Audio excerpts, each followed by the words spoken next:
Reka subire ndabaye ikaze mwese shuti banywanyi bacu mukunda kandi mugakurikira amakuru n'ibiganiro dutambutsa kuri chaîne yanyu ari no yacu Isange TV, chaîne ibashikiriza amakuru n'ibiganiro biba bigezweho kandi biba byakura amatohoza. Reka nkengurukire mwese rero mudukurikira muri mu micungararo igize igihugu cyacu cy'u Burundi, abadukurikira bari mu bihugu bibanyi nk'u Rwanda, Republika Iharanira Demokarasi ya Kongo, Uganda, Tanzania ndetse n'abadukurikira muri makungu kuri mwese ndabahaye ikaze mu makuru yacu y'aka kanya. N'amakuru ahambaye, n'amakuru yihuta cyane, n'amakuru ariko aravugwa na cyane mu gisata ca politiki ngaha mu Burundi, aho rero abashikiranganje babiri aribo Gervas Ndirakobuca ndetse na Martin Teretse kuri ubu ngubu bariko barategura umugambi ukomeye wo gucaka gutembagaza ubutegetsi bwa Evariste Ndayishimiye nk'uko biriko biranuganurwa. Martin Teretse yari afise ubwoba ko ikiringo ca Gervas Ndirakobuca cenda kurangira, ndetse na Gervas Ndirakobuca nawe yari afise ubwoba ko ariko araherahezwa ngo atembagazwe avanwe mu mabanga. Byari bigoranye cyane, ariko biboneka ko ibyo Evariste Ndayishimiye ashaka gukorera aba bashikiranganje bitazomworohera. Gervas Ndirakobuca yaragerageje kumukorera ibishoka byose ngamwigize kure y'amabanga, ariko amakuru ahari ariko aranuganurwa nuko ashaka gushirizwa muri Conseil de Sage. Binanuganurwa ko ndetse awe n'abandi bashikiranganje bakomakomeye na cyane abari mwirage rya Perezida Pierre Nkurunziza bashaka gutembagaza umukuru w'igihugu cy'u Burundi Evariste Ndayishimiye. Ayo makuru rero turaza kuyagaruka ko ku buryo bw'idonido turabire hamwe kuri iyo ngingo, aho rero abantu bose bamaze kwifashisha abasirikare ndetse n'igipolisi umugambi wabo wo gutembagaza Perezida Evariste Ndayishimiye uriko urategurwa kandi uragomba gushirwa mu ngiro. Byose turaza turabire hamwe, ese niyihe mvura imvano iri gutuma Gervas Ndirakobuca na Martin Teretse bariko barifatira ku gahanga umukuru w'igihugu. Byose ku buryo bw'idonido turabibashikiriza.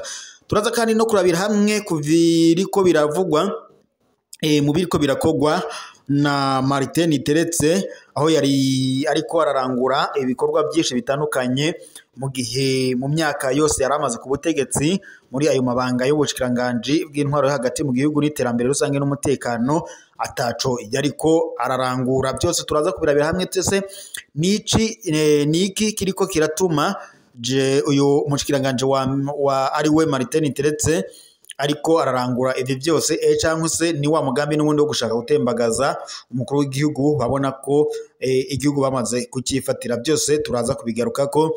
Turaza kandi kugaruka kuri ya nkuru twababariye ijanye na Donavine umukenyezi yari yagandaguwe, ariko nyuma yaho haje gukorwa sentare yararevye ico kibazo, ndetse abagize uruhara mu igandagurwa ryiwe baca barengutswa imbere y'ubutungane, aho ndetse bamwe banapfunzwe ubuzima bwabo bwa misi yose, abandi nabo bafungwa umunyororo w'imyaka 10.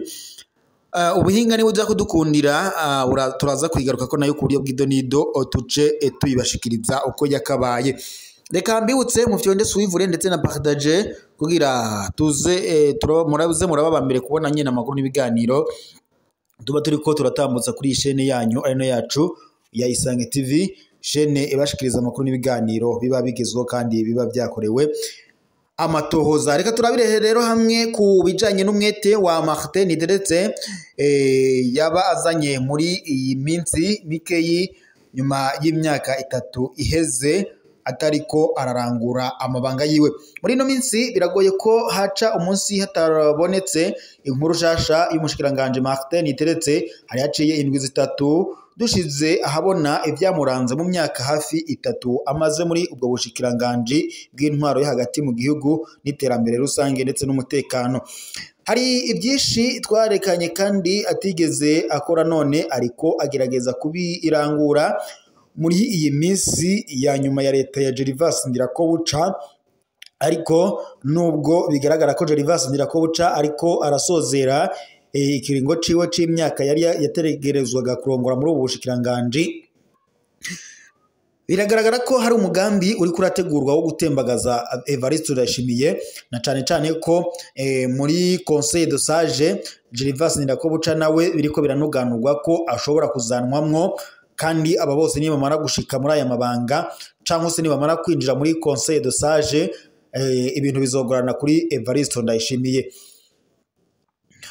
Mu nkuru twatanze twarerekanye ingene mu myaka hafi 3 Martin Teretse atigeze agendera abapolisi ngo abumvirize. Mwarumvishe ukuntu abapolisi bidoga bavuga ko impuzu z'igipolisi zabashiriye ko ibirato nuko inkofero nuko, mbega bavuga ko bari mu bihe vya nyuma muri iyi ntwaro ya Martin Teretse. Bitandukanye n'ingene abashikiranganje b'imbere ya Arengiyome Bunyoni na Gervas Ndirakobuca bakora none muri izindwi zibiri ziheze agendera intara zose z'igipolisi, agakoresha kandi amanama atari make arumviriza ibihanze abapolisi. Twarerekanye ingene mu myaka hafi 3 amaze ajejwe Martin Teretse atigeze yambika abapolisi kugeza ndetse naho basigaye bambaye impuzu ziteye ko ibiremo mu mpande zose, ibitari ibirato byaheze, inkofero zo abatari bake bakaba basigaye biyambarira za gisirikare. Mu ndwi yahera Martin Teretse yaciye yemerera abapolisi imyambaro 2 mishasha bazoba barose muri Nyakanga iza ndetse n'umwambaro ngo wa 3 bazoronka imbere yuko umwaka uhera. Ubundi abapolisi bahora bahabwa imyambaro 2 mu mwaka, none amafaranga yari gukoreshwa muri iyo myaka 3 yakoze iki? Iyi myambaro iciye izana na hehe nuka muri aka kanya gatoya.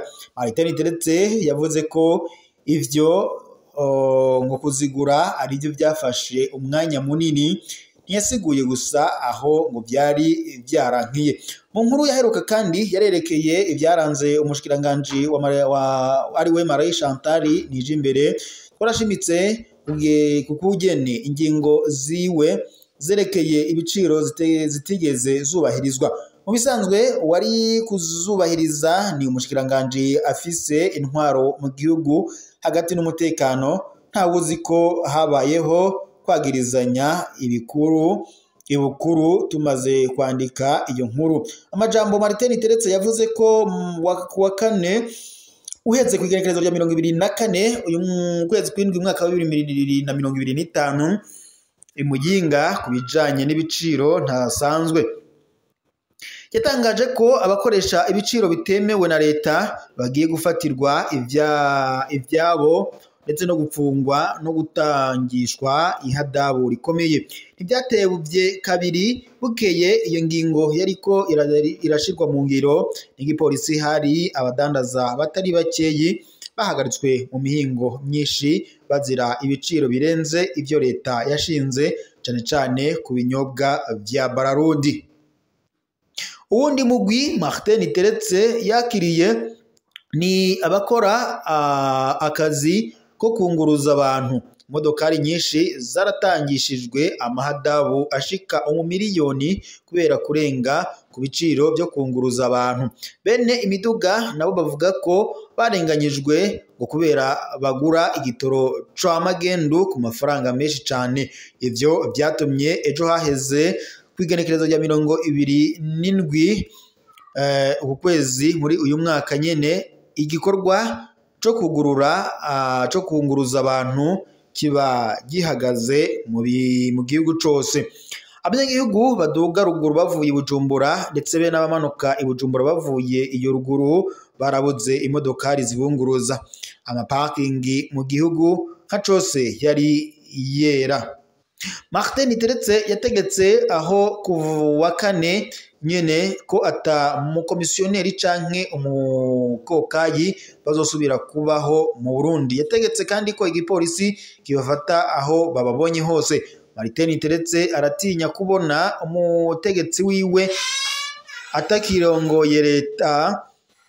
Martin Teretse yari nk'umwana wa Gervas Ndirakobuca. Imbere yuko Gervas Ndirakobuca aja kurongora leta, Martin Teretse yari umunyamabanga yamaho ibizwi nka secrétaire permanent mu bushikiranganje kwa Ndirakobuca. uyo ngo niwe yamudugije kandi amugira umushikiranganje. None ko Gervas Ndirakobuca ahavuye, Martin Niteretse arafise ubwoba ko ashobora gutakaza ubushikiranganje. Ariko amakuru duhabwa n'amasoko yacu ndetse n'amatwi adusumira nuko nyuma yuko Gervas Ndirakobuca ngo ariko araca ku biti no ku mabuye kugira ngo yinjire muri conseil de sage, biriko biranuganurwa ko bacaka gutembagaza Evariste Ndayishimiye ndetse ngo n'ingingo ziwe ariko arafata zitabereye zose bariko baraziyamiriza. Niyo mpamvu rero ariko asyatanzitse aca no ku biti no ku mabuye ngo agaruze amanota yose yatakaje. Hasigaye kumenya uko mu ntambara imuhuza n'ibindi bihangange Evariste Ndayishimiye yabona Martin Niteretse yoba azohemukira umutegetsi wiwe akaja mu ruhande rwa Evariste Ndayishimiye.